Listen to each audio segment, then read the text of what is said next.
Hello guys, welcome back to this channel. Guys, if you are new here, consider subscribing and press the bell icon to get notified for each video. In this video, we are going to talk about Vodafone Idea Limited. Vodafone Idea Limited के अंदर last के 3 महीने के अंदर अगर हम देखें तो 70% तक की ग्रोथ हमें देखने को मिली है। और जैसा कि आप यहाँ देख सकते हैं, एक बिजनेस स्टैंडर्ड की एक आर्टिकल है जिसके ज़रिए मैं आपको अपडेट करने की कोशिश कर रहा हूँ। अगर हम वोडाफोन आइडिया की बात करें तो देखिए यहाँ पे बहुत सारी चीज़ें होनी है जो आपको आगे लेके जाएंगी और आप लोगों को बस भरोसा रखना है और चीज़ों को अपडेट होते हुए देखते रहना है, सुनते रहना है, राइट। तो यहाँ पे आपके साथ मैं जो चीज़ शेयर करूँगा वो चीज़ क्या है, आपको पता है? नहीं पता है? आपको पूरा देखना होगा, समझ में आ जाएगा। एक्चुअली मैं बात करने जा रहा हूँ वोडाफोन आइडिया ने डिपार्टमेंट ऑफ टेलीकम्युनिकेशन को जो एप्लीकेशन लिखा है उसके अंदर क्या चीज़ मेंशन करी है, आप सुन करके चौकन्ना रह जाएंगे।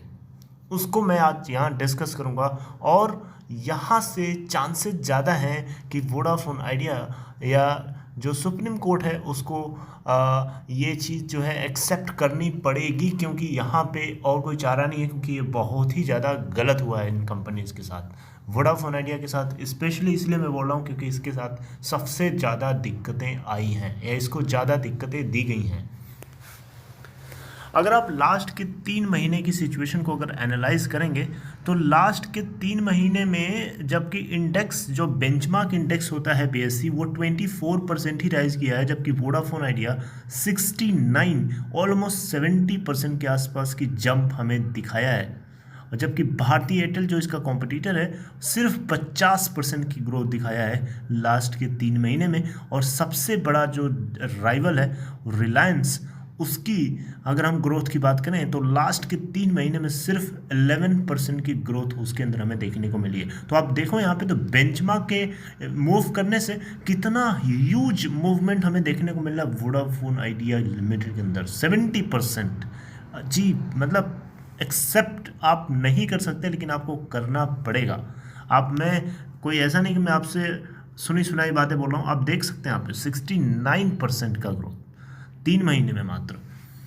अब यहाँ पे बिजनेस स्टैंडर्ड की जो रिपोर्ट है इसमें एक चीज़ मेंशन है कि जो वोडाफोन आइडिया है उसने अपने पिटिशन में जो उसने पिटिशन फाइल किया है उस पिटिशन के अंदर क्या चीज़ खुलासा करी है। देखिए यहाँ पे इसने कहा है कि जो पेमेंट इसने करी थी वोडाफोन आइडिया ने डिपार्टमेंट ऑफ टेलीकम्युनिकेशन को, इन्होंने उसको काउंट नहीं किया है। आप देखिए यहाँ पे मैं पहले आपको इनका ही स्टेटमेंट पढ़ के सुनाऊंगा, उसके बाद मैं आपको उसको एक्सप्लेन करूंगा कि एक्चुअली में ऐसा क्या हुआ है। देखिए यहाँ पे ओके, यहाँ पे अगर हम देखें तो Vodafone idea has in its petition brought to the notice of the Supreme Court some matters of dispute as regards of its payment of adjusted gross revenue dues. It has said the payments it has made have not been accounted for by Department of Telecommunication.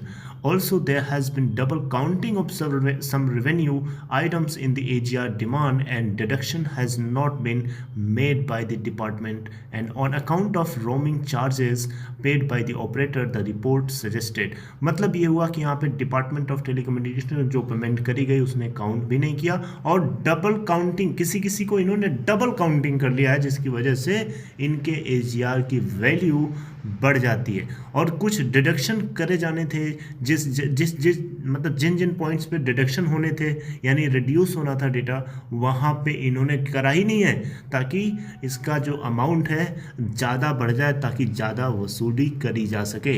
इन्हीं चीज़ों को लेकर के यहाँ पे इन्होंने बहुत बड़ी कंप्लेन करी है। और ये अगर न्यूट्रल होकर के आप भी देखोगे तो सुप्रीम कोर्ट के अगर आगे इस तरीके की बात जाती है तो एक कितना मतलब दुखी कर देने वाली बात है। मतलब इसके ऊपर भी सुप्रीम कोर्ट ना सुने तो फिर सुप्रीम कोर्ट है ही क्यों भाई?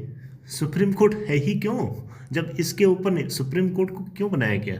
सुप्रीम कोर्ट हमारे अंदर के हमारी देश के अंदर एक इंडिपेंडेंट बॉडी के रूप में क्यों बनाया गया?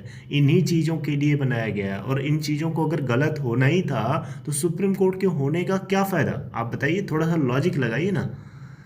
अच्छा चलिए ठीक है, ये बात तो हो गई। इसके अलावा अगर आप देखें नीचे यहाँ पे तो ICICI सिक्योरिटीज़ की बात अगर हम करें तो इन्होंने वोडाफोन आइडिया के नेट लॉस पोस्ट करने की खबर निकाल दी है। इन्होंने कहा है कि इस क्वार्टर में यानी थर्ड क्वार्टर में 6,655 करोड़ रुपए का इनको लॉस होने वाला है। ठीक है, और इनका जो एक्सपेक्टेशन है, इनकी जो एक्सपेक्टेशन है EBITDA को लेकर के, यानी earning before interest taxes depreciation and amortisation को लेकर के, वो इनका निकला हुआ है 36.8%, जो कि 170 BPS यानी बेसिस पॉइंट डाउन है। ठीक है, क्वार्टर ऑन क्वार्टर बेसिस पे। और अगर हम देखें तो यहाँ पे जुलाई सितंबर क्वार्टर के लिए जो इनकी वन ऑफ कॉस्ट बेनिफिट थी ₹300 करोड़ थी। तो देखिए यहाँ पे मैं आपको बताना चाहूँगा वोडाफोन आइडिया ICICI सिक्योरिटीज़ के दिए हुए इस बेकार टारगेट को 100% मुझे ऐसा लगता है कि इनको झूठ या इनको गलत साबित करेगा, और मुझे लगता है ऐसा। बाकी थोड़ा बहुत इसके चांसेस हैं कि मैं गलत भी हो सकता हूँ, क्योंकि सिचुएशन जो एक्स्ट्रा एक्सपेंसेस होते हैं और भी जो एक्सेप्शनल आइटम्स के जरिए कुछ लॉसेस हो जाते हैं कभी कभी इंटरनली, तो उसकी वजह से अगर इसके अंदर कुछ ऐसा हो जाता है तो अलग बात है, लेकिन चांसेस ऐसा नहीं है कि 6,655 करोड़ रुपए का इसको लॉस होने वाला है। ओके, तो लेट्स सी, अब तो डेटा ही बताएगा सही से कि क्या एक्चुअली में होने वाला है, राइट। तो यहाँ पे एक तरीके से देखें तो एनालिस्ट्स का एक्सपेक्टेशन है कि जो वोडाफोन आइडिया है वो नीचे जाएगा, और ये कंपटीशन जो है नेटवर्क इंटीग्रेशन का, वो मतलब इनका पूरी तरीके से नहीं हो पाया है, और ये कंसिक्वेंटली जो है 4 मिलियन कस्टमर्स को ये लॉस होते हुए देख चुके हैं अपने क्वार्टर ऑन क्वार्टर बेसिस पे, जबकि इससे पहले इनके 10 मिलियन कस्टमर लॉस हुआ करते थे, लेकिन उसमें थोड़ा सा रिडक्शन जरूर देखने को मिला है। लेकिन रिडक्शन देखने को मिला है, लेकिन फिर भी अभी ये कस्टमर्स लूज़ कर रहे हैं, ऐसा ये कुछ एनालिस्ट्स का मानना है। लेकिन मुझे ऐसा लगता है कि कंपनी के अंदर ग्रोथ को लेकर के बहुत सारी अपॉर्चुनिटीज सामने खड़ी हुई हैं, और कंपनी उन सारी अपॉर्चुनिटीज़ को अपने बिजनेस के नेटवर्क और इंफ्रास्ट्रक्चर को मजबूत और बेहतर बनाने में पूरी तरीके से कोशिश कर रही है, राइट। इन सारी सिचुएशन के बीच में बहुत सारी इवेंट्स होने हैं, और जो एप्लीकेशन लिखा गया है, जो पिटिशन बेसिकली फाइल किया गया, मैंने आपको लेटर शॉर्ट में समझाने के लिए लिखा था।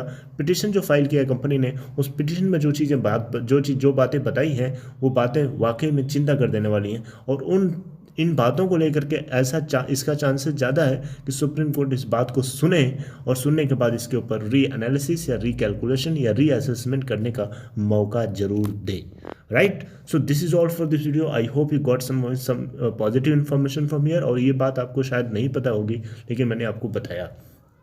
बहुत सारी आगे न्यूज़ लगी हुई हैं मैं आपको बताने के लिए, आप चिंता ना करिए, आपको एक एक चीज़ें मैं आपको बताऊंगा।